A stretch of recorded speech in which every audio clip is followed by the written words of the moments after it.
Olá, pessoal. Estamos aqui mais uma vez. Neste momento, nós vamos fazer então a aula revisão para preparar vocês para a avaliação presencial que ocorrerá em breve agora, neste mês de setembro. Então, nós vamos aqui mostrar para vocês o que nós vamos estudar. Então, aqui nós pontuamos aqui. Primeiro, nós vamos ver os acordos internacionais. Depois, nós vamos ver as políticas educacionais nacionais e a legislação brasileira, né? Nós vamos ver as instituições especializadas em funcionamento no Brasil, aquelas que estão em funcionamento até hoje, né? E são consideradas importantes. Nós vamos falar um pouco sobre segregação, integração e inclusão. E nós vamos também ver qual é o conceito atual da educação especial. Nós falamos em outros momentos, né, que embora as legislações estejam disponibilizadas, nós temos sempre que atualizá-las, porque sempre tem as suas alterações. Então, nós vamos ver também as influências das representações sociais sobre a pessoa com deficiência na Antiguidade e na Idade Média. E discriminação e preconceito presentes na história em relação às pessoas com deficiência. E eu vou, no final, até fazer uma pergunta para vocês, né? Como alterar essas representações sociais, então, representações que a sociedade faz, e isso está dentro da escola, né? Como fazer? Então, iniciando aqui, nós teremos os acordos internacionais. Quais são os acordos internacionais? Nós já vimos em aulas passadas sobre a Declaração Universal dos Direitos Humanos, que aconteceu em 1948. Então, nós temos aí quantos anos, né? Nós temos a Convenção sobre os Direitos das Crianças, a Declaração de Educação para Todos, a Declaração de Salamanca, a Convenção sobre os Direitos das Pessoas com Deficiência. E para lembrar vocês, eu vou dar aqui uma sugestão. Lembra daquela apostila que eu postei no início, logo na primeira semana, eu coloquei material complementar? Então, é uma apostila que eu fiz sobre educação especial e educação inclusiva. Ela tratou das questões da educação inclusiva das mulheres, das pessoas indígenas, negras ou afrodescendentes. Só que lá tem uma parte especial que trata de educação especial. Então, se você for ver, tem um condensado, tem um parágrafo sobre todos os acordos internacionais, sobre uma vasta legislação, muito mais, inclusive, daquilo que nós estamos trabalhando aqui, nesse sentido, né? Com exceção do Estatuto da Pessoa com Deficiência, que não tem lá. Então, se vocês quiserem, volte às leituras, cada parágrafo que fala de uma legislação lá pode ser esclarecedor para você. Começamos aqui com a Declaração Universal dos Direitos Humanos, em 1948. Do que se trata essa Declaração Universal dos Direitos Humanos? É um texto de referência ética que estabelece os direitos naturais de todos os seres humanos, independente de nacionalidade, cor, sexo, orientação religiosa, política. Isso significa o quê? Que a pessoa com deficiência, a pessoa com transtornos globais do desenvolvimento ou com altas habilidades, ela tem garantia de direitos desde 1948. Legalmente falando, estava tudo certo. E o contexto dessa declaração qual era? É o pós-guerra, né? 50 milhões de pessoas morreram em combate, 6 milhões de judeus foram exterminados, além de muitas mutilações e deficiências dos ex-combatentes, né? E aí as minorias começaram a reivindicar seus direitos. Em função disso, essa declaração ela surgiu para proteger o homem do homem e garantir a educação para todas as pessoas. Se todas as pessoas são todas as pessoas desde 1948 tinham direitos. Então vamos lá. A Secretaria Nacional de Educação Especial, em 1994, ela fez um texto e ela usou isso aqui que nós vamos dizer agora. Todo homem é valioso em referência ao quê? A Declaração dos Direitos Humanos.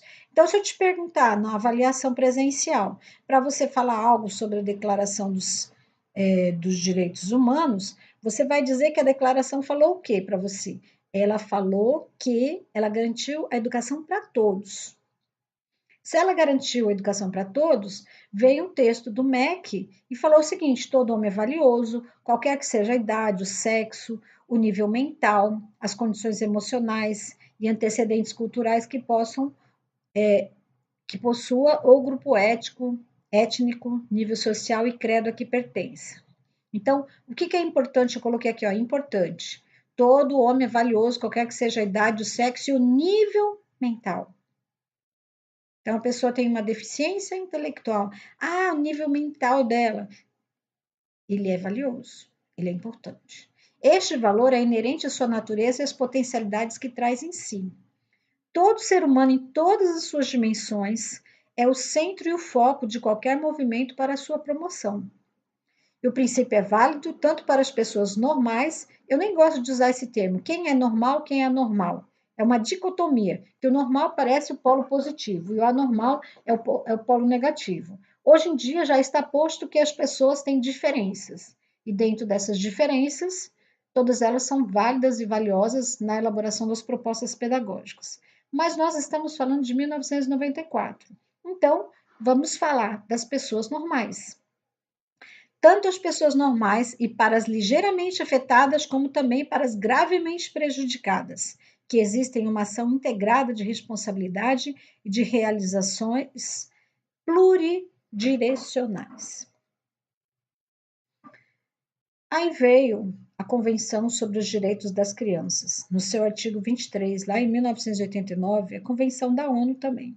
Os Estados-partes, estados, não é estado dentro do Brasil, são países que fazem parte da convenção, que eles se tornam signatários. Eles reconheceram que a criança, aí tem aquela palavrinha que não se usa mais, mas na época se usava, portadora. Você porta o quê? Um RG, uma identidade, uma carteira de identidade, uma habilitação, né? Você não pode falar que você é uma pessoa simplesmente. Eu não posso dizer que você porta uma cor, você é portadora de uma cor, você é portador de uma etnia, você é portador de uma deficiência, mas são termos da época, tá? Eles reconhecem que a criança portadora de deficiência física ou mental deverá desfrutar de uma vida plena e decente, em condições que garantam sua dignidade, favoreçam sua autonomia e facilitem sua participação ativa na comunidade. Então, uma das coisas que eu posso cobrar de vocês é exatamente isso. O que dizia a Convenção sobre os Direitos das Crianças em relação à pessoa com deficiência ou em relação ao público-alvo da educação especial? É isso aqui, ó.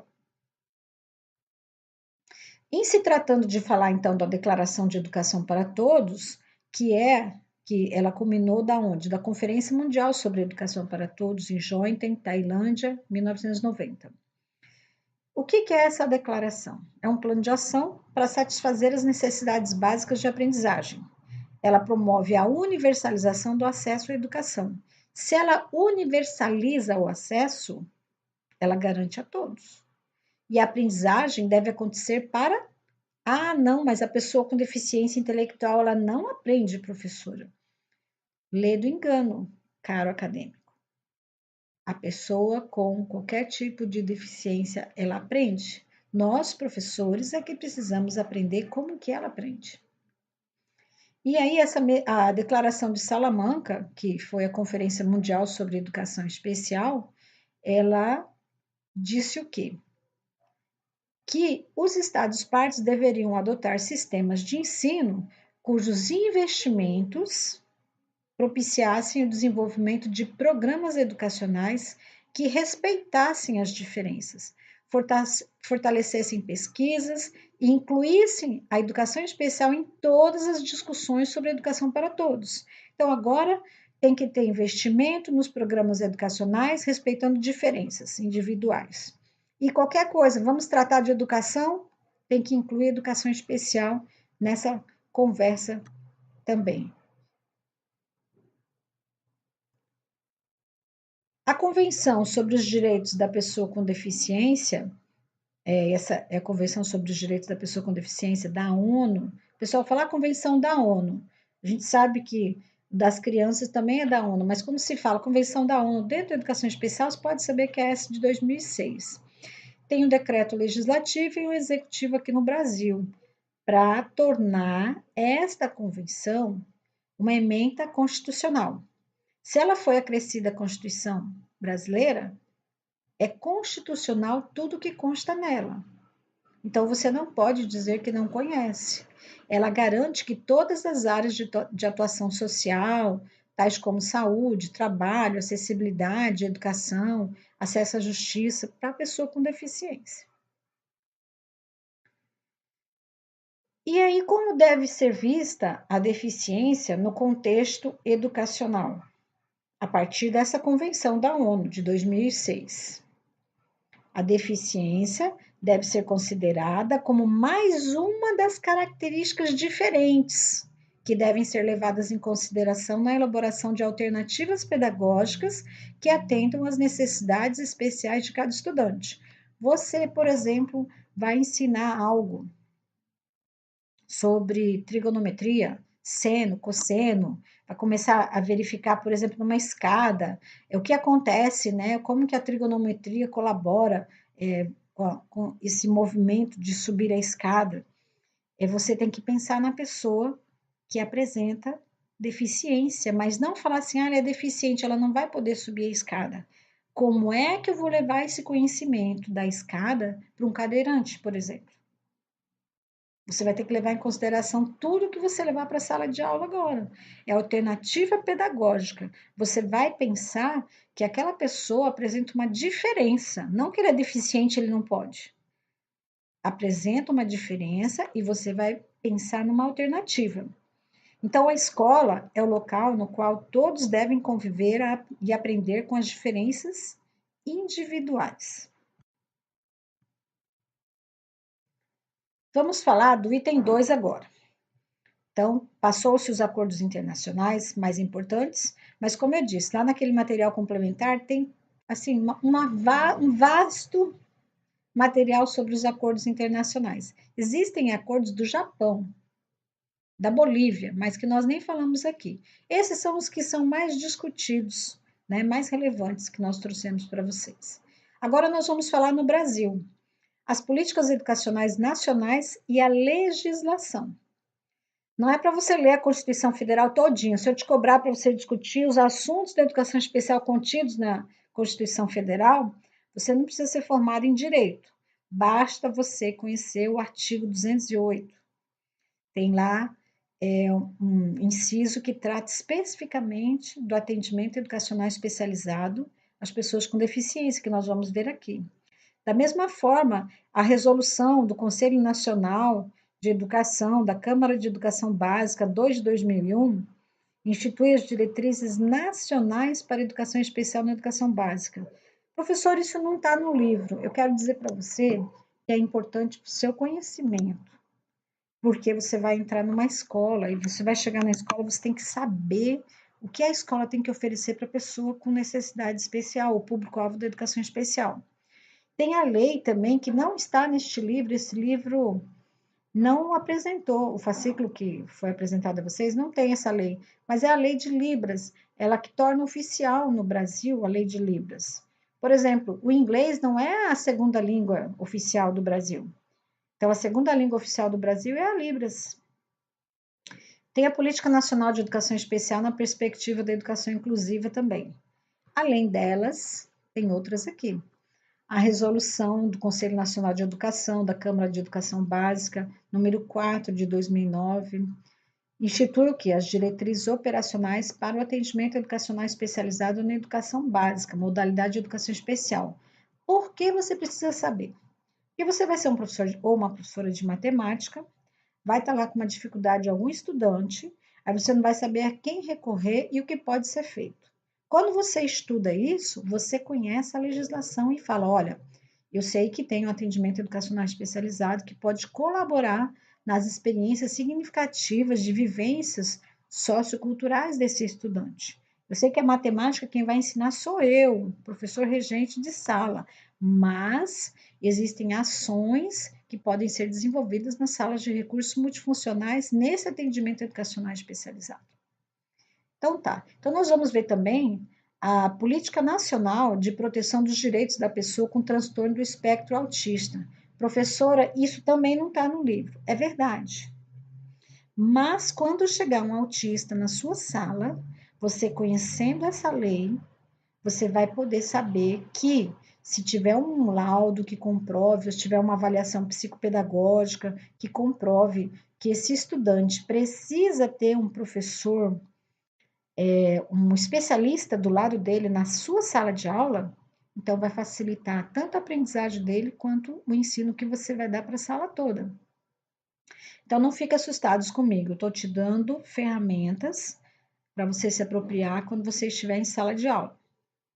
Nós temos a lei também 12.796 de 2013, que altera a LDB 9394 de 96, altera o quê? A definição de educação especial, que consta lá no artigo 58. É só um acompanhamento da evolução conceitual. E a Lei Brasileira de Inclusão da Pessoa com Deficiência, que é também chamada Estatuto da Pessoa com Deficiência, que não está no seu fascículo, é a Lei 13.146 de 2015, que você pode buscá-la através da internet. Então, agora nós vamos falar um pouquinho da Constituição até o Estatuto da Pessoa com Deficiência. O que diz o artigo 208? O dever do Estado com a educação será efetivado mediante a garantia de... Tem vários direitos ali, mas o Estado, seja o município, seja o Estado, ou o Brasil, está querendo dizer que é aquele que está governando. Ele tem que oferecer atendimento educacional especializado aos portadores de deficiência, preferencialmente na rede regular de ensino. Portador está em desuso. Então, a pessoa com deficiência. Aí está dizendo nas diretrizes nacionais para a educação especial, na educação básica, é a resolução 2 de 2001, o que ela fez? Ela oficializou no Brasil os termos necessidades educacionais especiais e educação inclusiva, com base naquela declaração de Salamanca, Espanha, de 1994.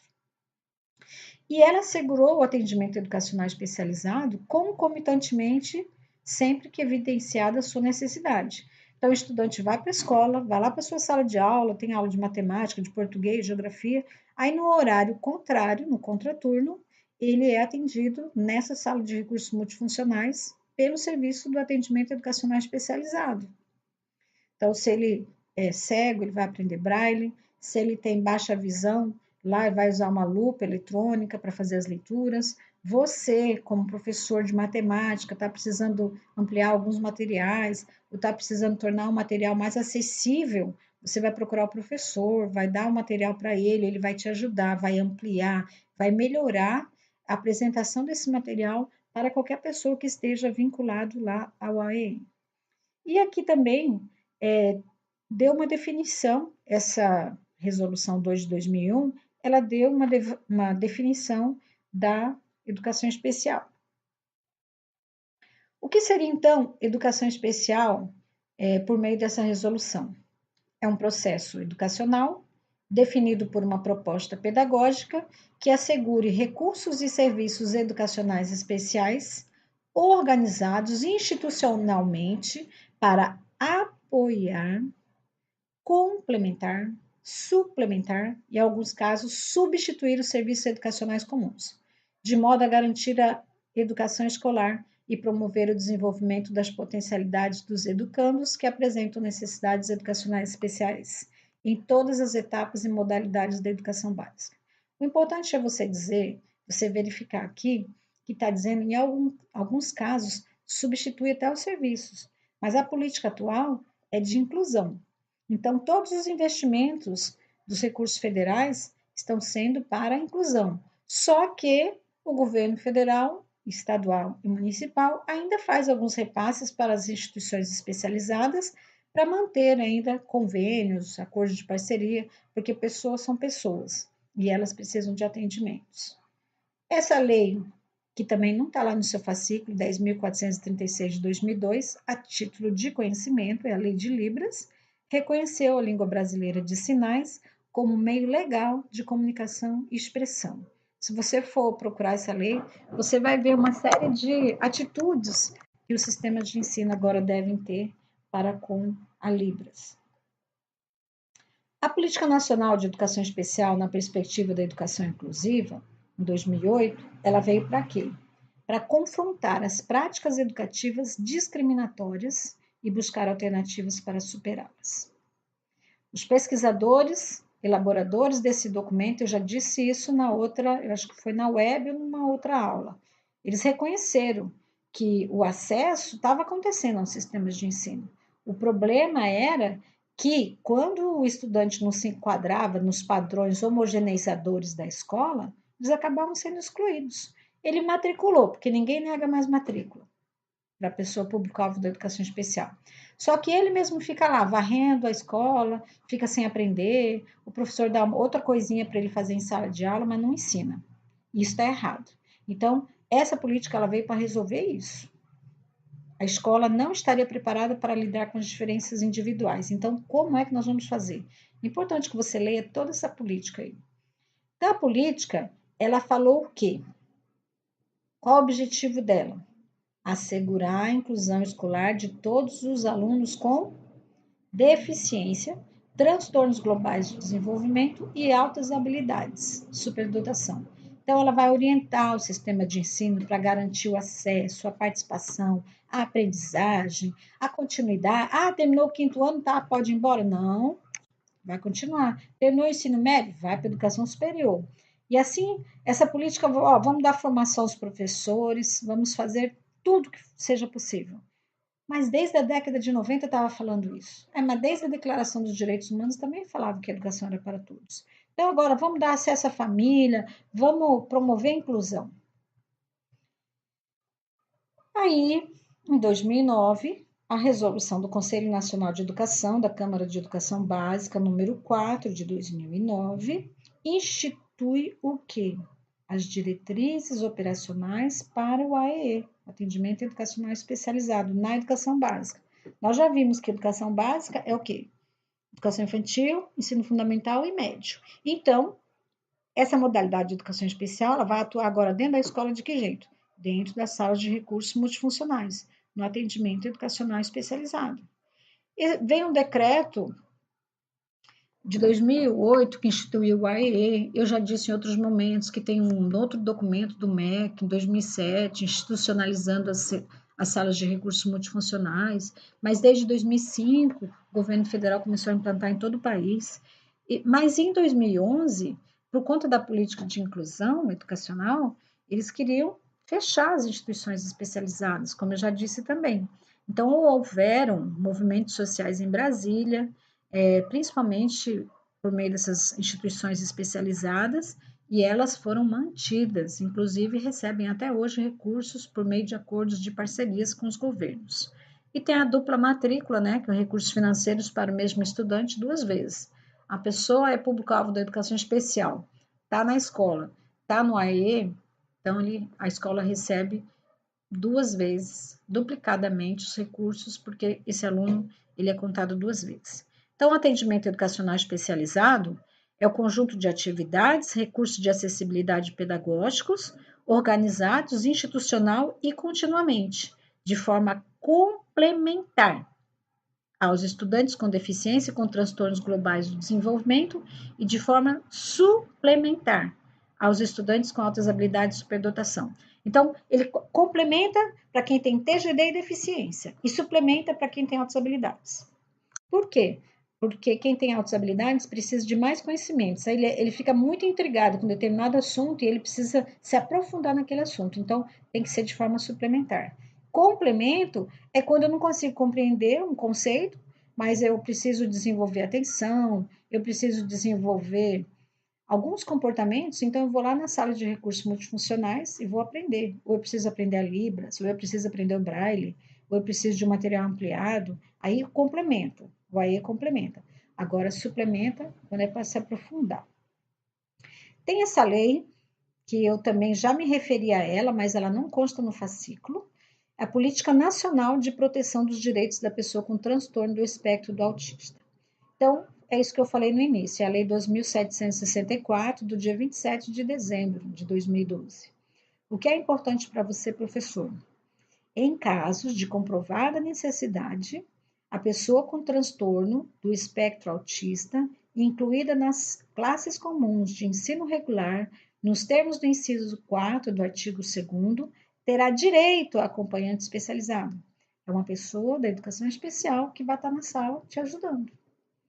E o artigo 7º é importante: o gestor escolar ou qualquer autoridade competente que recusar a matrícula de aluno com transtorno do espectro autista ou qualquer outro tipo de deficiência será punido com multa de 3 a 20 salários mínimos. Não se recusa a matrícula por motivo da condição, da diferença. Então, eu trouxe a alteração do artigo 58, qualquer LDB que você tiver na sua casa, você precisa alterar, porque a educação especial está entendida como, para efeitos dessa lei, a modalidade de educação escolar oferecida preferencialmente na rede regular de ensino. Por que preferencialmente? Porque as instituições especializadas continuam oferecendo educação especial. A rede regular de ensino são as escolas comuns, para educandos com deficiência, transtornos globais de desenvolvimento e altas habilidades de superdotação. O Estatuto da Pessoa com Deficiência é a Lei 13.146 de 2015. Nós trouxemos aqui um conceito sobre pessoa com deficiência, mas nós vamos ver mais à frente o mesmo slide sobre o conceito, porque lá nós vamos conceituar TGD também e altas habilidades. Então, a pessoa com deficiência é aquela que tem impedimento de longo prazo de natureza. Pode ser física, mental, intelectual ou sensorial. Sensorial é o quê? Visão, audição, o qual em interação, ou tato, né? Interação com uma ou mais barreiras pode obstruir sua participação plena e efetiva na sociedade em igualdade de condições com as demais pessoas. Não estou querendo aqui comparar a pessoa com deficiência com nenhum animal, mas vocês já devem ter visto várias vezes pela internet, quando você coloca algo em cima de uma árvore, aí você coloca uma tartaruga, um elefante, um macaco, um cisne, e fala qual daquele, quer dizer, é igualdade de oportunidades. Você deixou o negócio em cima da árvore e falou, olha, gente, está lá, se vocês quiserem, vocês podem pegar. Quem é que vai conseguir pegar e quem não vai? Então, os animais têm algumas características e alguns deles não conseguem subir em árvores. E aí nós vamos detectar que isso não foi o processo inclusivo, né? A gente fala que é igualdade de oportunidades, porque coloca lá algo que todos os animais querem, mas ninguém, só um talvez consiga subir numa árvore. Vamos voltar para falar sobre pessoas. Você ensina, chega lá e fala assim, eu ensinei. Se ele não aprendeu, o problema é dele. Não é mais assim. Se ele não aprendeu, o problema é seu. Por isso que eu gosto de diferenciar processo de ensino e processo de aprendizagem. Eu tenho que aprender agora como a pessoa público-alvo da educação especial aprende, porque ela tem que sair da escola sabendo. Ela tem que ser aprovada sabendo.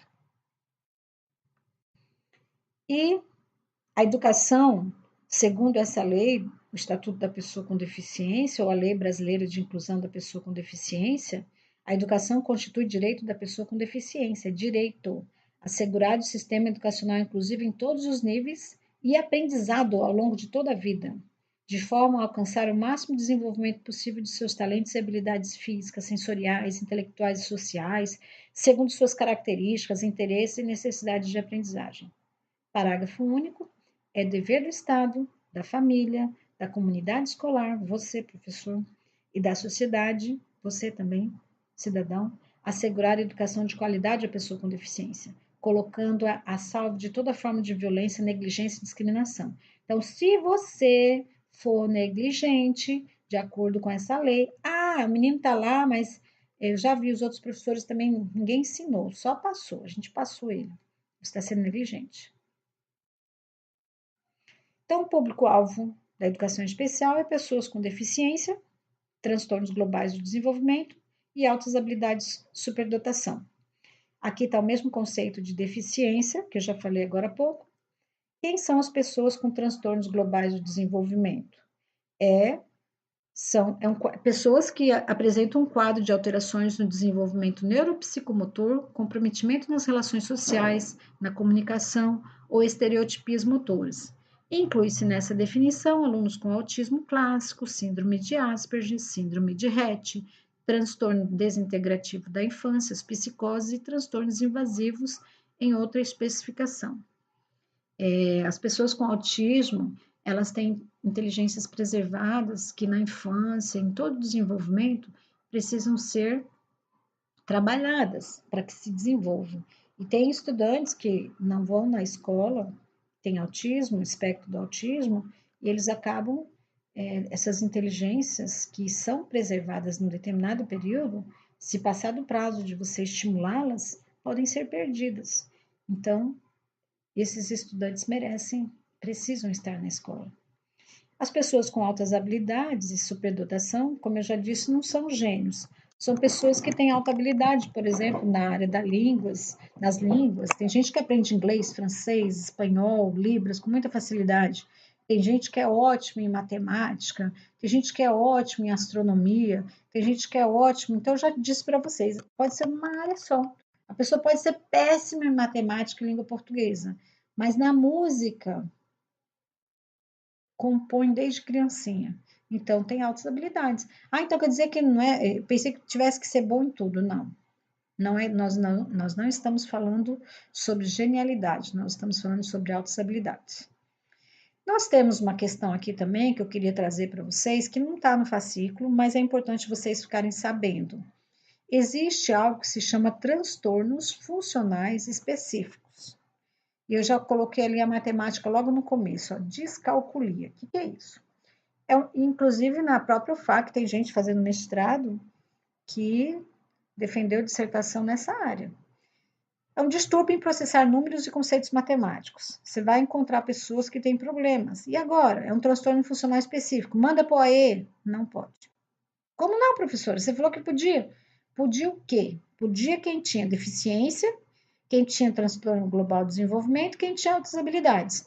Essas questões de descalculia, dislalia, dislexia, desortografia, TDAH, o que é isso? Isso, eu escrevi abaixo, dizem respeito à funcionalidade da pessoa, estão presentes em áreas específicas. Então, tem que ter uma articulação da educação especial e dos sistemas de ensino, mas não é aquele público, manda para o professor do AE que ele resolve. Não. Como nós vamos trabalhar, fazer uma proposta pedagógica, chamar a coordenação, chamar a orientação educacional, e até a professora do AE, ela pode vir para colaborar. A educação especial vai colaborar com o sistema de ensino, mas ela não vai se responsabilizar pelo serviço dessa proposta, desse atendimento. Então, você tome cuidado, se tiver uma situação como essa, não é problema da educação especial, é problema conjunto da escola.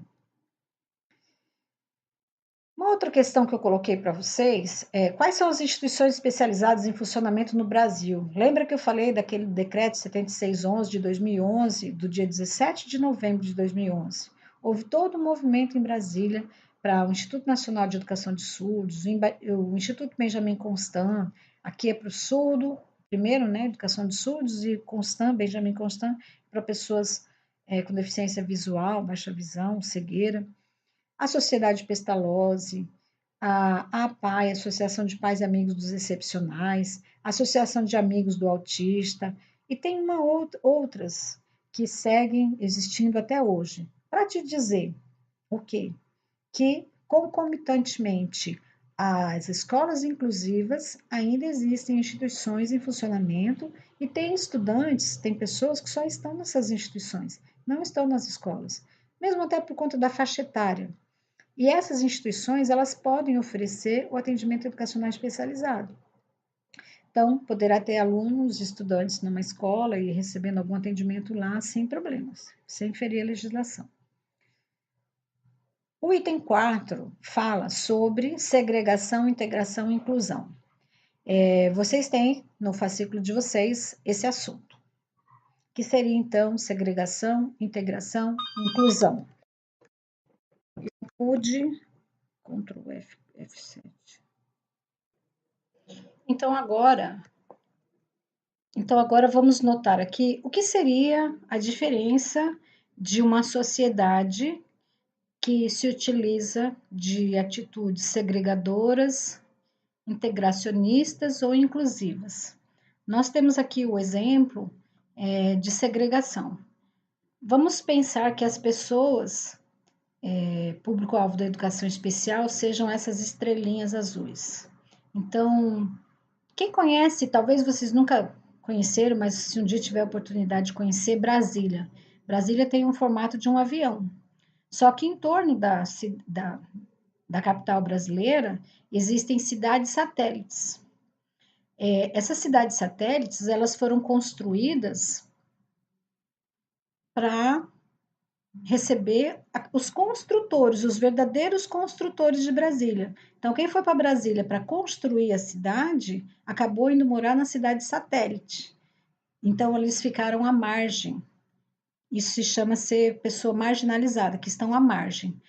No modelo social de segregação, as pessoas, público-alvo da educação especial, elas ficam assim, ó, à margem, aqui é a escola, ou vamos pensar que aqui é uma sociedade. A escola é o local de prática social. Então, aqui está dentro da uma escola, está todos os estudantes, mas os estudantes considerados da turma homogênea da escola. E aqui estão as pessoas diferentes. As pessoas diferentes, como vocês acompanharam, na antiguidade, na Idade Média, e até uns tempos atrás, no século passado, elas ficavam à margem. Elas não entravam no espaço de uma escola comum.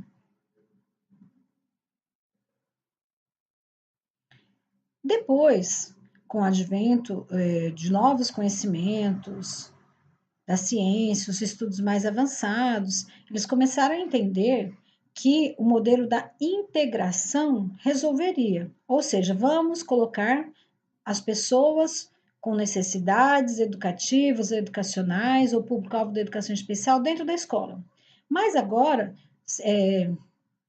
talvez você mesmo não possa ter conhecido, mas existe, talvez a sua mãe, seu pai, seus parentes mais velhos, pergunta para eles.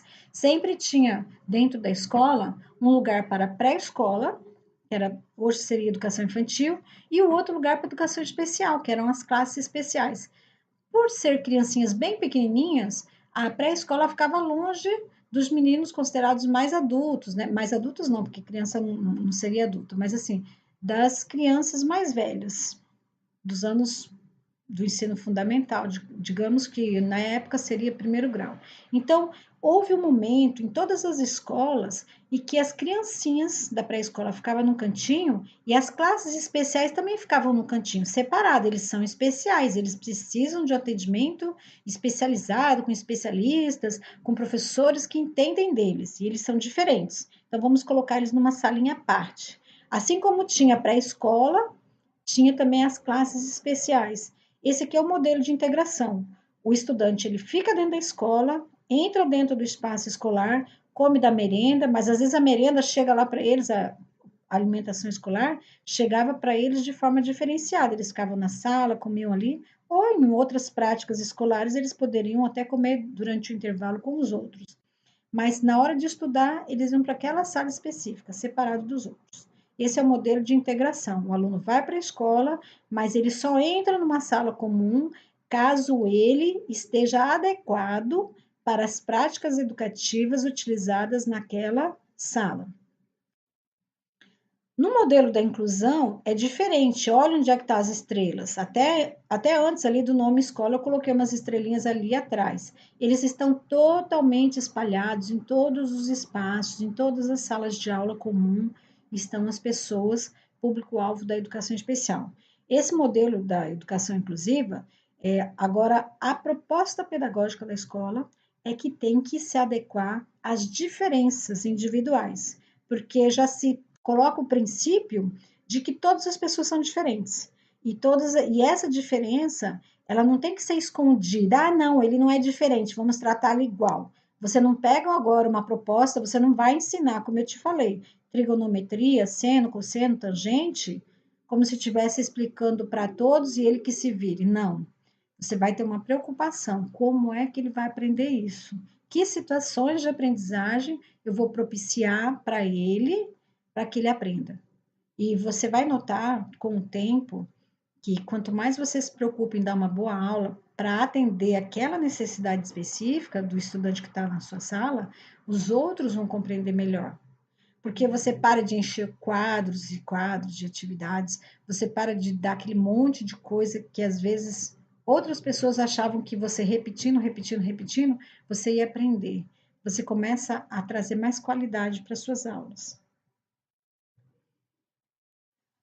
Então, vamos agora aqui para falar sobre educação especial, sobre essas definições, sobre o que ficou adotado. A educação especial, ela adotou o modelo de educação inclusiva, está lá na Política Nacional de Educação Especial de 2008. Então, ela não é mais um atendimento substitutivo à educação comum. Antigamente, tinha as classes especiais, que oferecia primeiro ano, segundo ano, terceiro ano, quarto ano, quinto ano, para as pessoas público-alvo da educação especial. Agora não. A educação especial, ela não oferece mais atendimento substitutivo. Embora esteja na lei, na LDB, que isso seja possível, porque nós estamos diante de uma política de acordos internacionais, tudo está para acontecer. Vocês se lembram que desde a Declaração de Direitos Humanos de 48, a educação é para todos, mas assim, pode acontecer que no Brasil você encontre em algum lugar uma pessoa sendo atendida só na educação especial, como se o sistema de seriação de anos letivos acontecesse só naquela escola. Pode acontecer isso? Claro que pode. Mas só que a política nacional não é mais essa. A política nacional é que toda criança vá para uma escola comum, porque já ficou identificado pela ciência de que o desenvolvimento cognitivo, social, sociocultural se resolve, se revela com melhor qualidade se estiver no espaço de prática social em comum com todas as pessoas. E atua para subsidiar e fortalecer o acesso e a permanência dos estudantes público-alvo da educação especial. Então, a educação especial ela vai subsidiar e fortalecer não só a matrícula. Ah, ele teve acesso àquela escola? Sim, agora como é que ele faz para permanecer? Aí estamos com problemas, chama a equipe de educação especial. A equipe de educação especial vai lá, vai colaborar com aquela equipe técnica pedagógica da escola, com os professores, com a comunidade, para que aquele estudante realmente aprenda. E a atuação, então, da educação especial, ela está voltada para 3 grupos distintos: pessoas com deficiência, pessoas com transtornos globais do desenvolvimento e pessoas com altas habilidades de superdotação. Quem são essas pessoas? Bom, a Política Nacional de Educação Especial na perspectiva da educação inclusiva, ela diz o quê? O que é educação especial? É uma modalidade de ensino que perpassa todos os níveis, lembra? Educação infantil, ensino fundamental, ensino médio, educação superior. Etapas e modalidades. Quais são as modalidades? A educação especial é uma modalidade, mas nós temos a educação de jovens e adultos, a educação profissional é outra modalidade. Então, onde estiver oferecendo educação profissional, a educação especial está lá. Onde tem EJA, a educação especial está lá. Realiza o atendimento educacional especializado, como eu disse, todo o sistema de ensino tem que oferecer o atendimento educacional especializado. É facultativo as famílias matricularem seu filho no atendimento educacional especializado. O que é facultativo? Você chama a família, diz que é importante, mas se ela quiser, ela matricula. Se ela não quiser, ela não é obrigada. Agora, o sistema de ensino, as escolas são obrigadas a oferecer o atendimento. Se não me engano, é na nota técnica número 10 do MEC. Disponibiliza os serviços e recursos do atendimento educacional especializado, recursos próprios desse atendimento, e orienta os alunos e seus professores quanto à sua utilização nas turmas comuns do ensino regular. O professor agora, do AE, ele vai na sala comum e tem articulação com o professor da sala, o regente da turma. Ele conversa, trocam informações, trocam ideias, trocam sugestões. O professor da sala comum diz para ele, estou trabalhando isso, eu estou com dificuldade nisso, o estudante está com dificuldade naquilo, como é que você pode colaborar para me ajudar nesse material aqui que eu estou desenvolvendo? e aí os dois vão fazer, é como se fosse colaboração mesmo. Então, o atendimento educacional especializado, ele identifica, só para deixar claro o que ele faz, né? Identifica, elabora e organiza recursos pedagógicos e de acessibilidade que eliminem as barreiras para a plena participação dos alunos, considerando as suas necessidades específicas. Ora, se a pessoa tem surdez, qual é a barreira dele em ficar numa sala comum? Ele precisa, claro, ter um intérprete, mas ele precisa saber Libras, porque ele vem de casa com os sinais básicos familiares. Então, ele precisa ir lá no atendimento educacional especializado aprender Libras. Esse atendimento complementa, no caso de pessoas com transtornos globais de desenvolvimento e deficiência, e ele suplementa no caso de pessoas com altas habilidades de superdotação. Para que esse atendimento vai complementar ou suplementar? Porque tem que se garantir o direito da pessoa público-alvo da educação especial de ter autonomia e independência na escola e fora dela. Por exemplo, eu vou ensinar a criança a aprender sobre o dinheiro, sobre o sistema monetário, porque ele precisa usar o dinheiro na sua vida. Então, ele precisa ir no mercado, ele precisa ir no açougue. Ele pode usar cartão. De repente, eu posso, como mãe de algum estudante, falar: não, meu filho agora vai usar cartão, vou dar a senha, vai ser melhor. Mas eu preciso dar a ele condições de saber pegar um ônibus, de saber ter uma vida adulta. Então, esses atendimentos, eles vão colaborar com essa autonomia e independência. Vamos pensar uma pessoa com deficiência visual. Ele precisa, então, ter aulas de orientação e mobilidade, da escola para casa, da escola para da casa para o shopping. Ele precisa aprender a andar na cidade. Mas como é que ele vai identificar o ônibus? Então, tem o ponto certo daquele ônibus, né? No terminal, por exemplo. Um estudante vai ficar na frente do mercado, a não ser que ele pergunte para alguém, ou que ele esteja com algum colega, ou que ele não seja tímido. E aí essa pessoa vai poder, ele vai perguntar: ei, quando passar o ônibus tal, você me avisa? Aí, se a pessoa for legal, vai colocar ele no ônibus certo. Mas se não, ele vai aprender a ir lá para o terminal, saber pegar o ônibus no lugar certo, para ele não se perder. Bom, o artigo 58 da LDB, ele foi alterado pela Lei 12.796 de 2013, mas eu estou querendo mostrar para vocês a definição de educação especial. Então, entende-se por educação especial, para os efeitos dessa Lei 12.796, a modalidade de educação escolar oferecida preferencialmente na rede regular de ensino. Por que preferencialmente? Porque nós sabemos que existem as escolas, as instituições especializadas, que muitas delas continuam oferecendo aquele ensino substitutivo. Ele ensina o ensino fundamental, o ensino médio, para educandos com transtornos globais do desenvolvimento, com deficiência, altas habilidades e superdotação.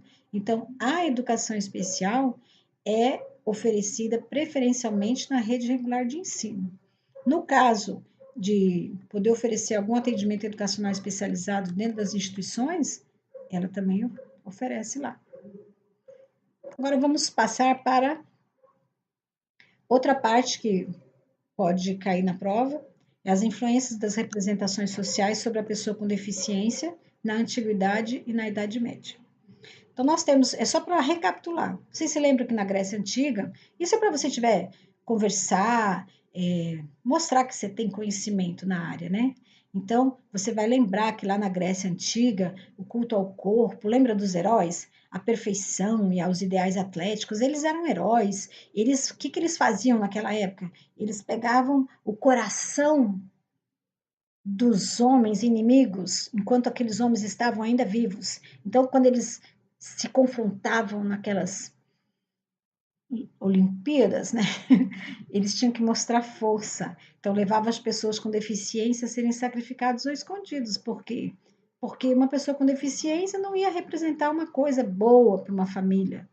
Né? Em Atenas, o pai tinha que dar uma festa no nascimento do filho. Então, cabia ao pai também exterminar o próprio filho, caso não nascesse dentro dos padrões, ou abandonasse. Né? Em Esparta, o pai levava uma comissão especial para examinar a criança. Crianças com deficiência mental ou física eram consideradas subhumanas, então elas eram abandonadas ou eliminadas. Eliminadas, o que significa? Morte mesmo, manda matar, ou abandona.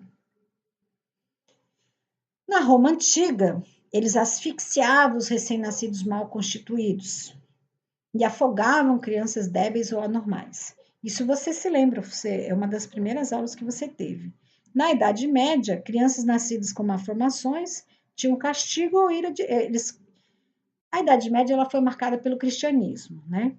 Então, quando nascia uma criança com qualquer deficiência, eles interpretavam aquilo que era um castigo da parte de Deus ou que Deus está virado com aquela sociedade e aí ou com a família.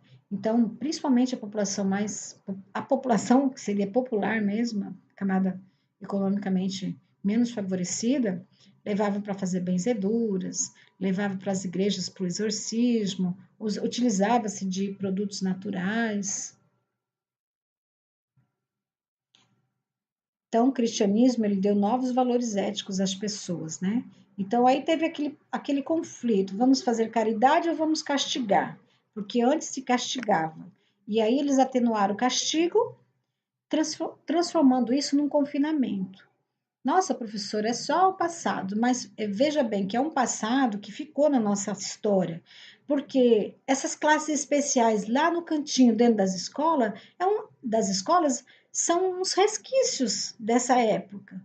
Porque lembra da segregação? Vamos deixá-los à margem, eles ficavam longe do contato com a sociedade. Aí, quando se aproximaram, nós vamos aproximá-los, mas vamos aproximar só um pouquinho, até chegar ao ponto. Depois teve a integração. Ah, tá. Aí, se eles ficarem bonzinhos e que se adaptarem a gente, eles vêm com a gente na sala. Mas se der trabalho, volta para lá. Então, até chegar o momento da inclusão, demorou.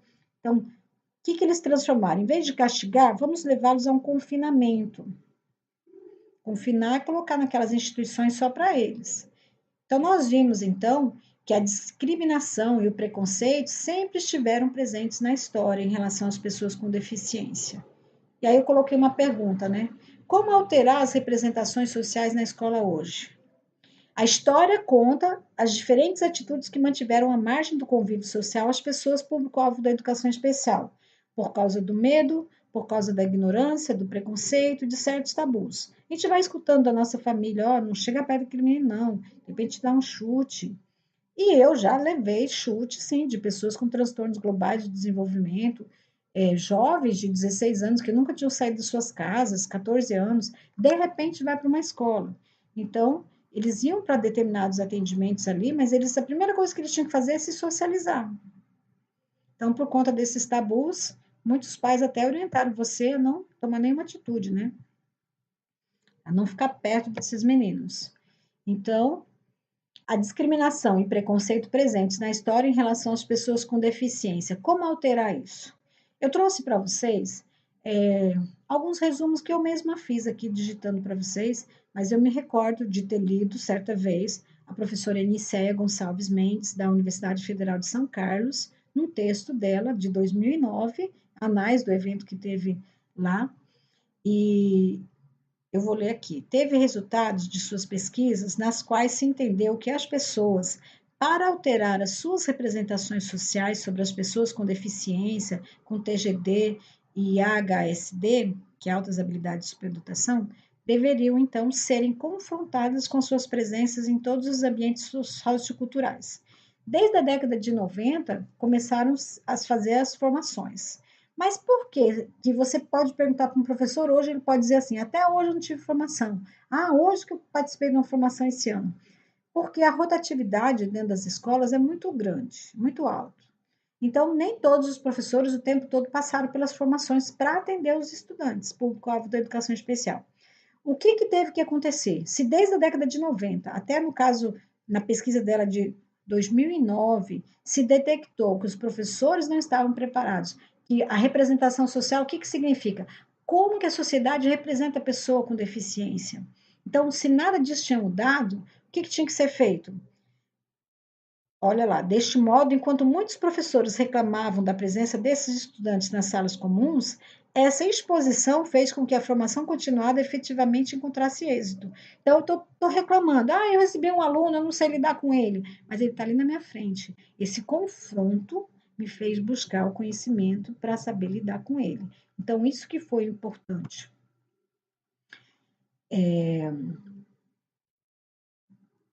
eu coloquei aqui também, né, desde a década de 90, o governo federal, em parceria com os estados e municípios, tem propiciado formação aos docentes e demais profissionais da educação.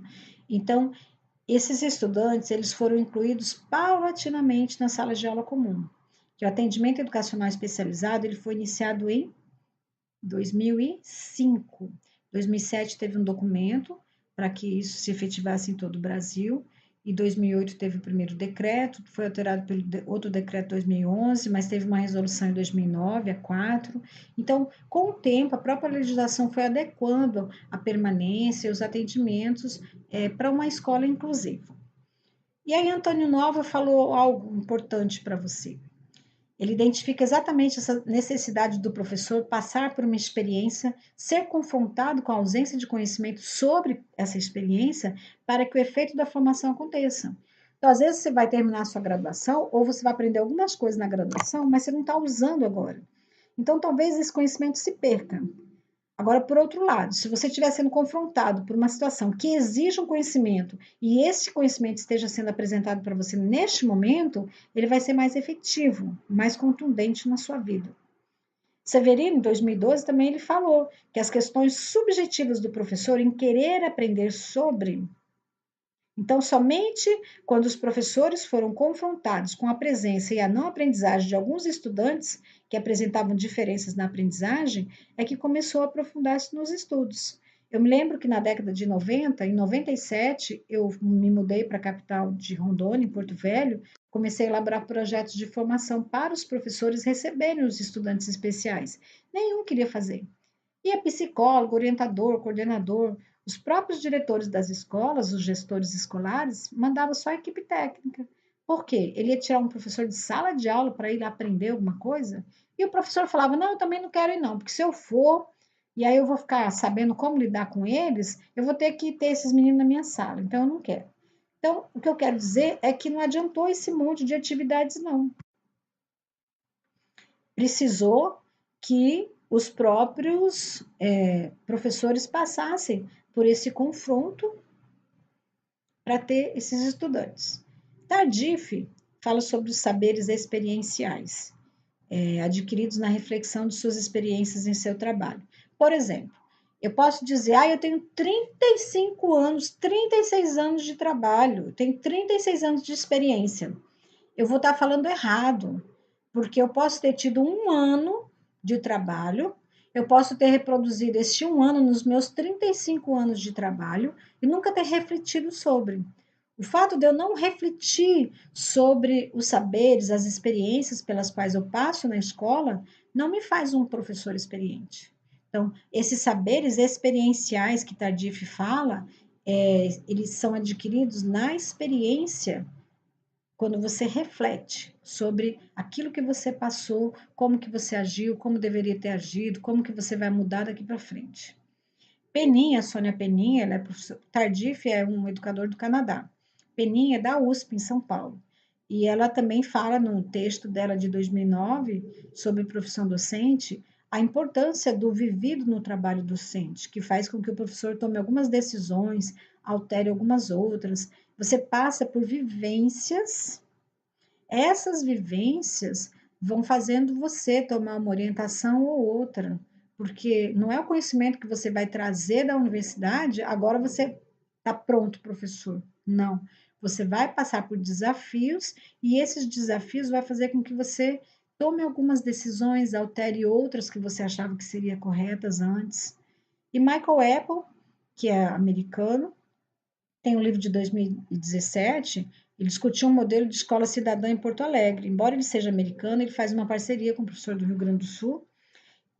Mas o que é importante dizer é que as decisões de Porto Alegre que ele analisou na época do governo, de um dos governos anteriores, as decisões passavam pela comunidade escolar que se responsabilizava pela gestão escolar. Então, o que isso tem a ver com a educação especial e com a sua formação? É que se a comunidade escolar, se os professores se responsabilizarem, se as famílias se responsabilizarem, se todos em conjunto se responsabilizarem, a educação inclusiva vai dar certo. Vai dar certo. E você, futuro licenciado?